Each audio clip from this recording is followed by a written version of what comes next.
I'm Laura Mock, DDS, the life coach for busy dentists. Welcome to the first episode of Truth Talk with Dr. Mock, the podcast where we talk about all things wellness for dentists. If you've been looking for help treating yourself better mentally, physically, or emotionally, you're in the right place. Well, welcome everybody. I'm Dr. Laura Mock, and I'm so happy you're here to listen to my first podcast. This podcast series is going to discuss being a dentist, managing stress, balancing our many roles that we have. We've got parenting, being a practitioner, being in the community, marriage, extended family, all those roles, and also getting and staying healthy. So I just thought I'd start by kind of introducing myself.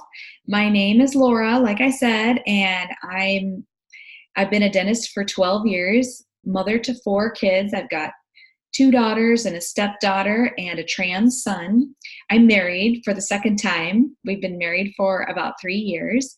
And I practice as a single doc in private practice in Iowa. So I've been the owner for 12 years. We've got 6 employees. It's a very busy practice. I've got 3 hygienists every day, and I really love doing it. We definitely take plenty of time off, and we'll be talking about that and how I run my practice as kind of part and parcel for this podcast series. And then the other thing about me is that I am a certified life and weight loss coach through the Life Coach School. So basically, I help dentists kind of deal with the feels, I call them, or all of the stressful things that come with being a dentist. So that can include practice ownership, that can include kind of the mental burden that we feel in trying to make everything perfect, parenting, leadership. I don't know about you guys, but being an employer is the hardest part about being a dentist for me. Self-care, marriage, getting along with your spouse, and even dealing with difficult patients. And then I also help people who are in the dental field to lose weight if they want to do that. So we'll also be talking about a healthy diet and just kind of easy ways to shed those unwanted pounds. And I have a program for that. So if you want to talk about it, just let me know. So anyway, we're going to get started today. Our first subject is called How to Sleep When Your Dental Practice Lives in Your Head. So picture this, you've got a busy day, right? Maybe you treated some root caries on number 15, probably on someone who can't lay all the way back. You had some team issues. Maybe you had a front desk person who was on vacation or something like that. Your lunch hour was pretty much non-existent. I spend a lot of my lunch hours just kind of shoveling my lunch down my gullet until I run back and see the next patient. Maybe payroll was due and you needed to report the hours or check the bank account and make sure there was enough money there to pay payroll. And then when you were done with all that, you hurried home, maybe picked up the kids in the minivan, cooked dinner, helped the kids with homework, finally tucked the kids into bed, and then you yourself collapsed into bed. I have done this so many times. You know, I don't tuck my kids in anymore because my youngest is a sophomore in high school. But back when I used to tuck Max in, my youngest, it was really common for me to, after I tucked him in, I just went straight to my pillow. I didn't even brush my teeth. That's how tired I was. So, when he was 5 years old, that meant I was already a dentist and I wasn't brushing my teeth. I was tired, you guys. It's a lot of things for one person to do. And especially, when you're at work, it's not like you're just sitting at a desk. You are taking care of people and leading your team all day long. So then when you go home and you put on the mom hat or the dad hat, it's tiring. So your head hits the pillow. Hopefully you brushed your teeth, unlike me. And then middle of the night, you got to wake up. Maybe it's because you had to pee. Maybe it's because there was a kid that you needed to take care of. But you lay back down and you're ready to fall back asleep, and then boom, it hits you. You forgot to check the shade on Mrs. Jones' front tooth crown. Or you're laying there and you remember the argument that you had with your employee over some little thing. Or this one happens to me a lot. I'm just laying there, just randomly thinking things, and all of a sudden I remember a patient that I haven't seen in a while. And then I'm like, oh my gosh, did Mrs. Jones leave the practice? I should get up and check the schedule and see if she's on there. Maybe she left. And then I start going through my head. What could I have done wrong? What could I have done better? Did somebody say something rude? Was it me? Is she happy with the work I did? All those things. And once any of those things enter my mind, it's going to be at least an hour before I can calm myself down. And the thoughts are spinning and spinning and spinning. And one thought leads to another. And I'm just worried about my practice. Now, I have been inside many of your heads at this point, and I'm going to tell you a secret. Lots of you go through this thing that I'm just talking about. Many of you are worried. Most of you actually are worried, and you're all worried about your practices, and all of you think that everybody else's practice is better than yours. So I'm just wondering if you have thought about why this even happens. And I have theories. Now that I've been talking to many of you and listening for a while, and plus thinking about my own experience, I've got theories which I'm going to share with you right now.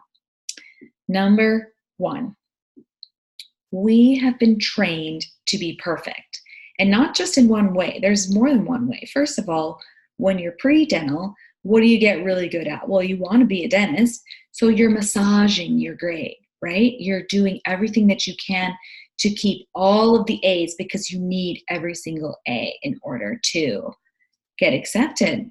I got exceptionally good at this. I was so good at multiple choice tests by the time I got into dental school.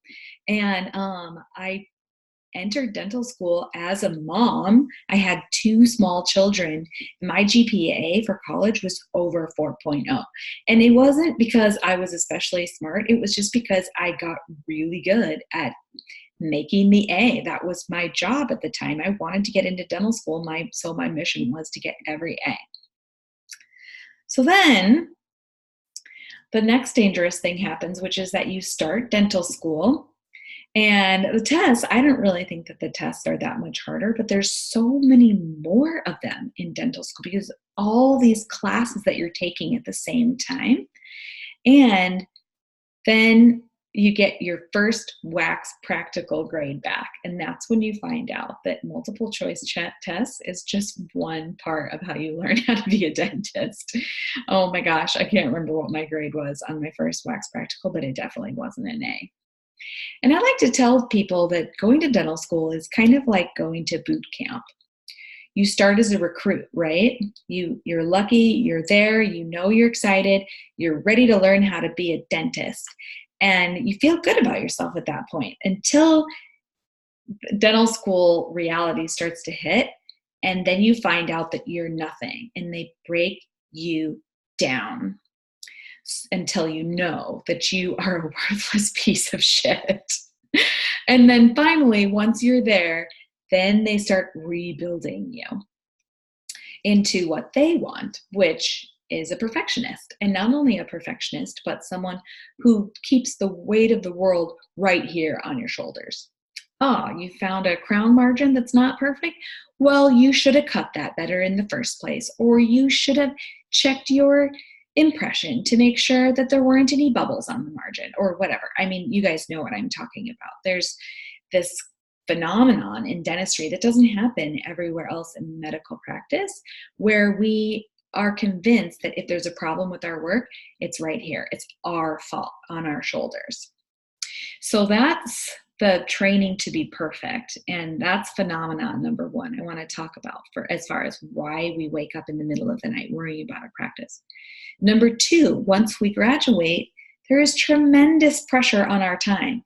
Back in dental school, we had all morning to do a class 2 composite, right? Well, you can't maintain a private practice and take all morning to do a DO on number 4. You find out that time is money and money is time. And you have to pay your employees and your bills, your light bill, your supply bill. You want to try to pay yourself. And so you find out that you have to accomplish a certain amount of dentistry every day in order to earn a living. And not only that, but once you get home, especially after you have kids, you've got babies to take care of, and they don't care if you were busy at work. They're your children. You got to take care of them. And then you got to be on the committee for the thing, and your spouse wants some of your time, and you want some time to take care of yourself. And there's all this pressure on your time. So that's number 2. And then number 3, and I don't know if all of you guys realize this, but this is really important. Private practice dentistry is messy. And what I mean when I say that is that there are thousands of details, even just look at one day sheet from your day. There's all these codes and these details. Every birth date needs to be correct. Every code needs to be correct. Every surface of every filling that you did is supposed to be correct. And not only that, but you got to make sure your equipment is running and your employees are doing what they're supposed to do. Are they spray wipe spraying? Are they lubricating the hand pieces? Are they doing all these tiny little things that need to be done in order to run a successful private practice? And I'm going to tell you right now, mistakes are going to happen. And when that happens, we as dentists take those mistakes very personally. And you want to know why? Because of thing number 1. Because we want it all to be perfect. And if it's not perfect, then it's our fault. And it's on our shoulders. Now, here's a really interesting part about this. And this is the first thing that I'm going to teach you about your brain. Once we have a thought, we have an emotional reaction to that thought. And if it's a big reaction, then our brain interprets that as, oh, that's a really important thought because look at that feeling that I just had. So if you have a thought like, man, I really suck at this, or that was horrible, then what your brain's going to do is it's going to latch on to that thought and repeat it for you, kind of serve it up to you over and over and over again because it thinks it's really important. Just like if we were hunter-gatherers and we were in a cave and we thought, oh my gosh, maybe there's a lion outside.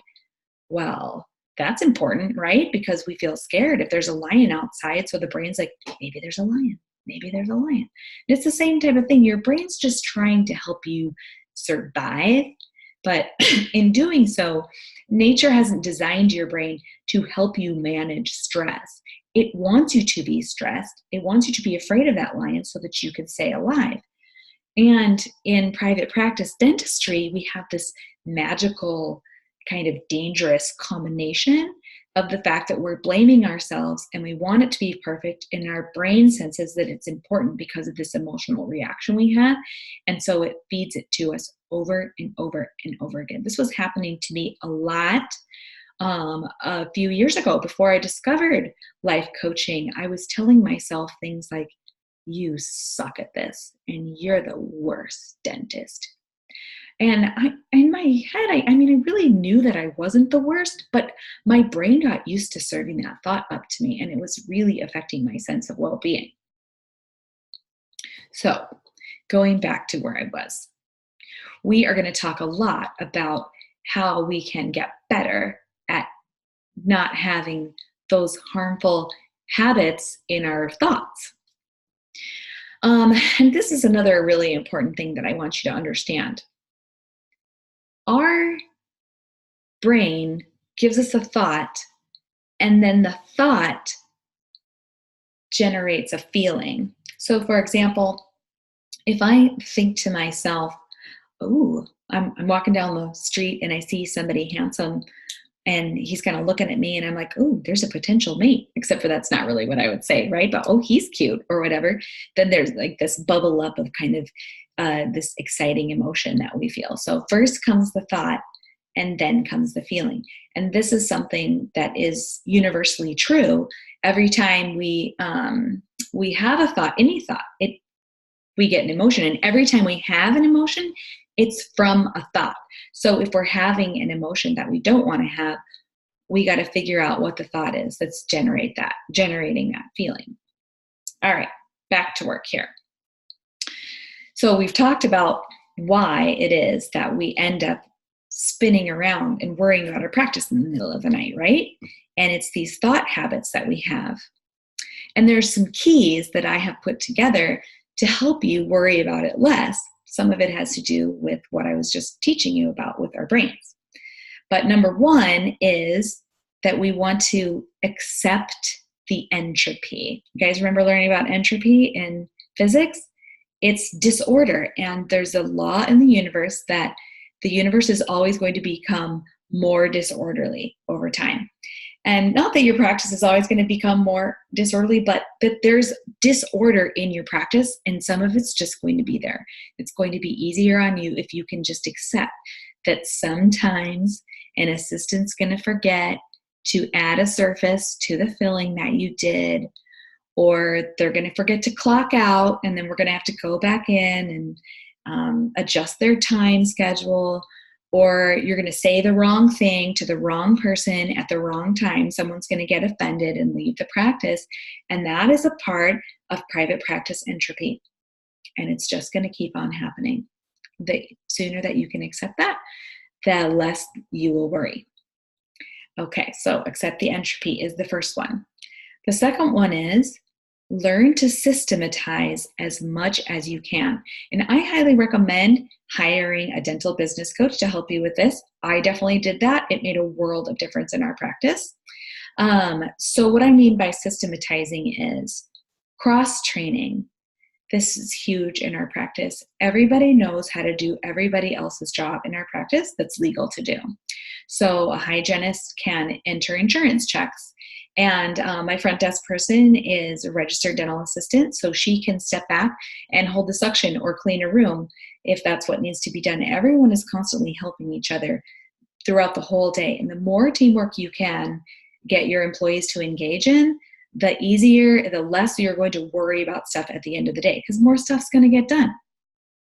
Number two, well, in addition to cross-training, there's checklists. So part of this is just like a pilot has a checklist, you can have checklists for your practice. This is how you restock the room. This is how you clean the hand pieces. This is how you set up an operatory. That's a really important one. Making sure the employees are using a checklist when they're setting up an operatory means that everything that you need when you sit down is already there. Nobody has to stop what they're doing and get up or reach into a drawer. And then the last thing that I have for keys to worrying less is just getting better at your self-coaching skills. And what I mean when I say self-coaching skills is using the term called metacognition. Have you heard of this term before? It basically means watching yourself think. And a lot of times we're in our brains so much that we don't realize our brains are not ourselves. We can kind of visualize, if you will, sitting on the couch and sitting down and just watching what your brain is doing. And I'm going to teach you how to do that. But the reason that it's important is because your brain is just an organ that's been designed by evolution with nature's goals. And you probably know what nature's goals are, but just in case you're not thinking about it right now, number one, to keep you alive, and number two, to pass on your genetic material to the next generation. That's what nature wants to do. So your brain wants to keep you alive. It doesn't really care if you're feeling like you're well-balanced in your life or not. It just wants you to stay alive. So when you think about that and understand that your brain is not yourself, then you can look at your thoughts, because number one, they're not all correct. Now, you have 60,000 thoughts a day. They're not all correct. They're just auto-generated by the meat in between your ears. And number two, you might be thinking thoughts, maybe they're correct, but they're not important or pertinent, or they haven't happened yet. You're assuming all these things, and then you're having feelings from the thoughts, and maybe you don't really need to have those feelings. Maybe those thoughts aren't serving you. So the practice of metacognition or self-coaching helps you see what your brain is doing. And that is a lot of what I do as a life coach, is I help people see what their brain is doing. And remember what I said when I explained that your thoughts generate the feelings. So if you're having a lot of stressful feelings, then either writing down your thoughts and doing what I call a thought download or a thought dump will help you to see what your brain is doing and what thoughts you might want to evaluate or let go. Or you can have somebody help you do that through a coaching session. And I do offer a free coaching session with no obligation for anybody who wants to give it a try. So if that's something that interests you, then go ahead and look at my website, and I'll tell you how to find that in a minute. But if you just want to keep on listening to my podcast, I'm going to keep on teaching you about this as the weeks and months and years go by. So that's what I have for you guys for today. I hope that this has been valuable to you. I want to thank you again for spending these minutes with me. And I hope that you are able to get some value out of this and listen in again next time. Thank you for listening to our podcast today.